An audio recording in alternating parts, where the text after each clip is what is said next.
Before we begin, don't forget that there are currently 3 applications out for the Queen's Gambit Decline, available for iPhone and for Android. Welcome back to chessopenings.com. In today's video, we'll take a look at a game as part of our Blitz series in which the King's Indian appeared on the board. Incidentally, we've created quite a bit of material for the King's Indian available for iPhone and for Android on the app stores. During this game, I was able to demonstrate some of the key ideas that we've looked at in that and also on the videos. Let's take a look. Welcome back to chessopenings.com. In today's video, we're going to continue a series of Blitz games which I've been publishing on the YouTube channel. And the purpose of these games is to help us create a set of videos that's a little bit more efficient for us to produce just for the moment, and which still give me an opportunity to bring some chess ideas to the players who are watching these videos. And in this game, I was handling the white pieces against a player whose name was Dokyu Tian. In this game, I was rated about 30 points above the opponent, and we began the game with the King's Indian defense, which begins with the moves pawn to d4, knight to f6, pawn to c4, I'm handling the white pieces, pawn to g6, knight to c3, and bishop to g7. And at this point, we've reached a position which is known as the King's Indian defense. The position is called the King's Indian because black has fianchettoed his dark squared bishop, which is just a fancy term for when a player places the bishop on a long diagonal.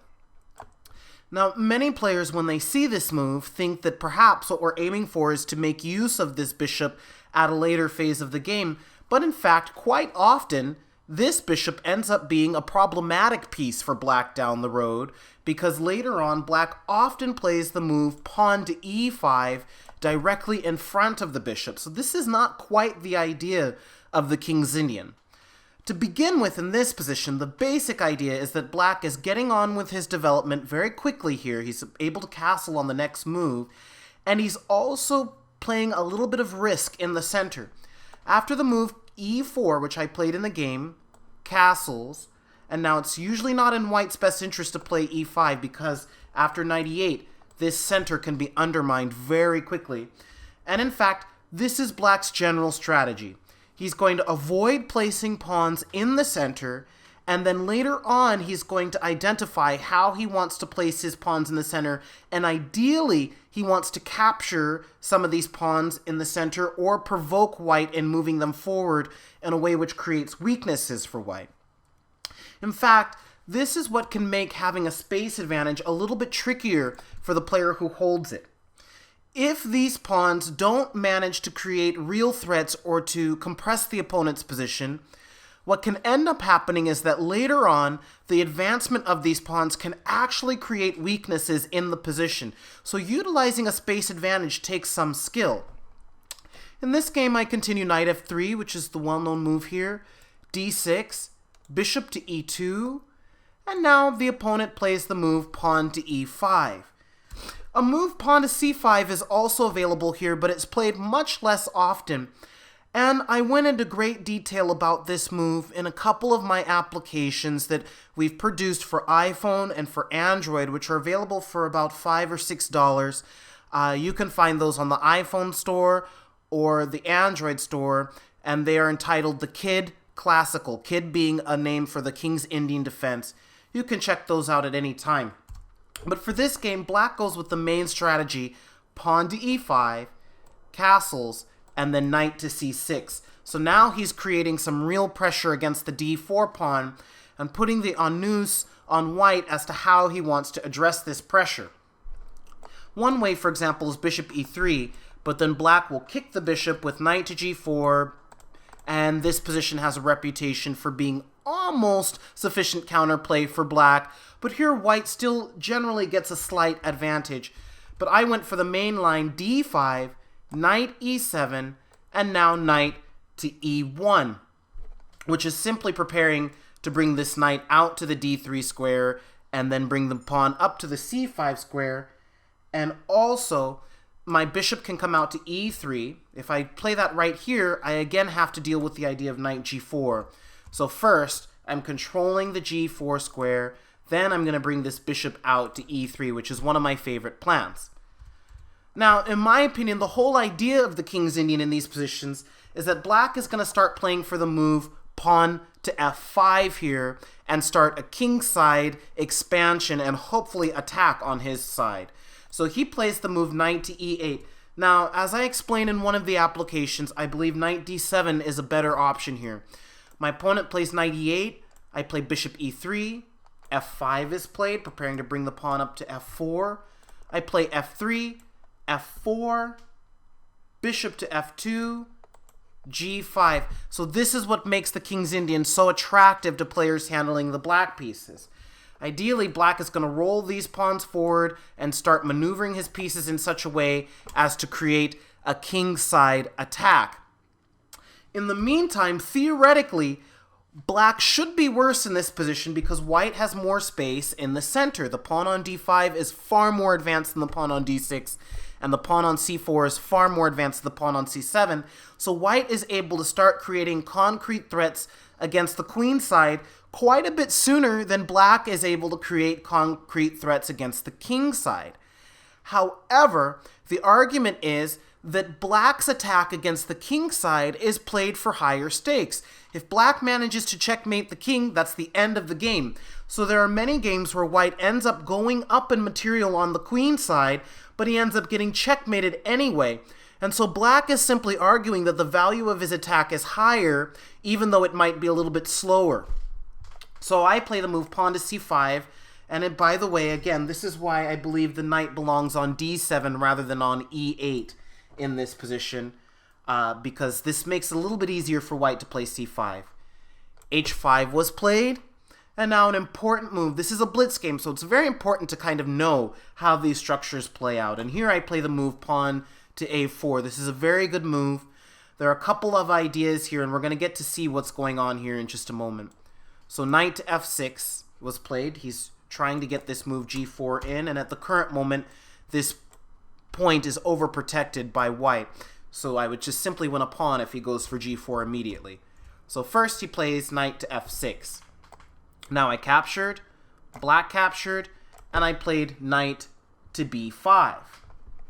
This attacks the a7 pawn, and incidentally, once the knight reaches the a7 square, it will also be creating a threat against the bishop on c8. And players who have handled these positions actually know that it's quite important for black to retain this bishop on the board. For example, if he plays pawn to g4, knight takes a7, there's a real risk that this bishop can be eliminated, and then white has some extra defensive options on the king side because black will be missing the opportunity of using this bishop in the attack later on. Again, I've described all of this in detail in some applications, which I really recommend. Many players have said that it was beneficial for them. And if black tries to hold on to the bishop here, there are going to be different options available. For example, I could play bishop b5, getting ready to trade these off, or I could go for something more ambitious, queen b3 and takes on b7, making use of the fact that the bishop isn't protecting b7. But this is quite risky, because black's kingside attack could become active at any time. So black plays a6, and now I'm able to play knight to a3, and notice that my a pawn is already out. So one of the things that can happen here is that I can play a5 at the right moment and then sink the bishop in here, or I also have the option of bringing the knight into b6, again, trying to eliminate that light squared bishop. So knight a3, we actually have a little problem on the board. After knight b5, a6, knight a3, and now black played the move pawn to g4. Knight to c4 was played. Again, I'm trying to sink this knight into b6, eliminate this bishop, and in the moment, this is actually a concrete threat, because if it was white's to move, it's not white's move, but just to show how this would work, if I play knight b6 now, it's not white's move, but if I have the right to move, rook b8, knight takes c8, and now there's a chance that he might end up losing this pawn on g4. He could probably play queen takes c8, and so actually at the moment it's okay. But now, for example, bishop h4, and black has to make some kind of decision what he's going to do with this g4 pawn, because I'm threatening to eliminate one of the defenders. So knight to c4 is played, rook to b8, and now after some thought, an excellent move here, bishop to b6. So this reveals one of the points of bringing the knight to c4, a very common motif in the King's Indian, that this d6 pawn is now under attack. Now, this may not seem connected to things that happened earlier, but remember what I said, that white's attack is almost a guaranteed success out of the opening because he's moving much faster. My ability to move the c pawn to c4 and then to c5 and then to capture on d6 has actually yielded a weakness on the d6 square. And black, on the other hand, has not yet managed to produce any real weakness in my position. And there's another problem for black. If he plays queen to e8, okay, he runs into knight takes d6, and then we're going to capture the bishop, and then the g4 pawn is also weak. Big problem. But another problem is that after queen d7, now, again, as I said before, it's actually important for black to keep this bishop involved in the attack. Let's imagine, for example, that black has another move here, and he plays g3, which is what he'd like to play. Ideally, after h3, black would like to use this bishop in order to sacrifice at a key moment on h3. Very, very, very common motif here. And this is the whole reason why white is working to try to eliminate this bishop. Because if white is able to create this kind of structure, black's attack is slowed way, way down unless he has an opportunity of sacrificing on h3. And as I said before, if black's attack doesn't succeed, he's almost definitely going to lose more material on the queen side as white manages to start flushing pieces towards the queen side. For example, if I could eventually manage to swivel a rook over to c7, this would be a kind of successful infiltration for white. So there are actually some severe problems for black in this position, and somewhere along the line, I'm not quite sure where, he's already really messed this up because he's got some serious problems. He definitely can't let the knight jump into d6, and he played queen to d7. And in addition to the problems which I already mentioned, which is that now his attack is going to be quite difficult to get off the ground, there's also another concrete tactical problem here, which is that I now played the move bishop to a7, attacking this rook, rook a8, and now knight b6, making use of the queen's position on d7. I'm now attacking the queen on d7, the rook on a8, and of course also the bishop on c8. And there's really nothing for black to do except for queen d8, knight takes a8, going down a full rook, and then white can work on consolidating his material advantage. Now, for some reason, my opponent decided just to go ahead and give up the queen for two minor pieces, but now he can forget all about a successful kingside attack. Being down a queen for two pieces, the queen is definitely an important part of the attack on the king side. So now I felt very safe, and it's just a matter of starting to use my queen in the best way possible. I played queen b3, rook a8 was played. In fact, rook b8 was played. Queen b6 attacking the rook and the d6 pawn. Knight c8, queen to c7 attacking another rook here. And now, of course, rook b to a8 is the only move here. And then I can continue my play with queen d8 check, perhaps get this knight out, start moving my rook in. And my queen has achieved a quite nice square here in the heart of the position. But for some reason, my opponent played b5, no doubt forgetting that his rook on b8 was under threat. And after queen takes b8, my opponent simply resigned. However, his position was not so good. The queen would eventually outplay the two minor pieces, and eventually my queenside attack would continue to gain steam, while his kingside attack had no real potential. That's really all that I have to show for today. I think this game gives us some insight into the strategies of the King's Indian defense, and is also pretty entertaining.